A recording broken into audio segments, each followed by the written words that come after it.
What if the gadget you bought to make your life easier was actually an open ear for something that shouldn't be in your home at all? Imagine sitting in the heavy silence of your living room only to see that small blue light flicker to life. Unprompted. You check the activity log expecting a glitch or a snippet of a TV commercial. But instead, you find a recording of a voice that isn't yours whispering from the shadows of your own hallway. Welcome to Shadowland, a place where darkness breathes and silence speaks.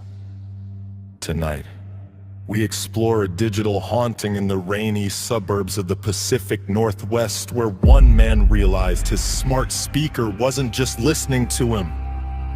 It was eavesdropping on something hiding in his crawl space. Stay until the end if you want to know what the device recorded when he left the house.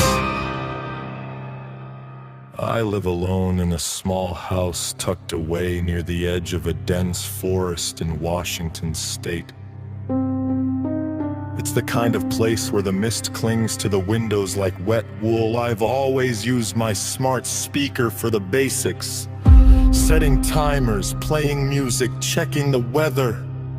But last Tuesday, at 3 a.m., the blue ring started spinning. I watched from the doorway of my bedroom, frozen, as the device processed a command I hadn't given. The next morning, I checked the app. There was a 3-second clip labeled unknown command. When I played it back, my heart dropped into my stomach. It wasn't me. It was a raspy, wet sound, like someone trying to speak through a throat full of gravel. It whispered a single word: closer!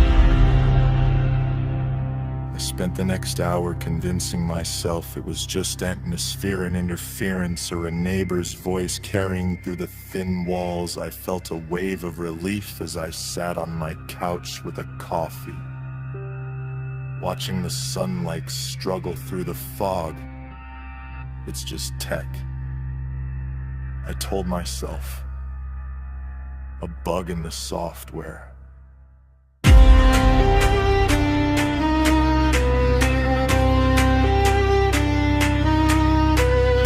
Then I saw the follow-up recording from 3:05 a.m. The audio was clearer this time. The voice wasn't coming from the living room. The speaker had picked up a sound from the floorboards directly beneath it. The sound of something heavy dragging itself through the crawl space, followed by a low, rhythmic breathing that matched the pace of my own heart. I realized then that the device hadn't malfunctioned. It was doing exactly what it was designed to do. It was recording a conversation. And as I sat there in the safety of my living room, the blue light began to spin again, and the speaker spoke back in a voice that sounded exactly like mine. It said, "I can hear you breathing."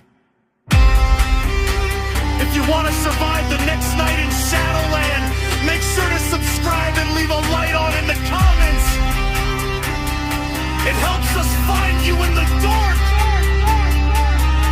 Sleep well. If you're sure you're the only one with access to your home.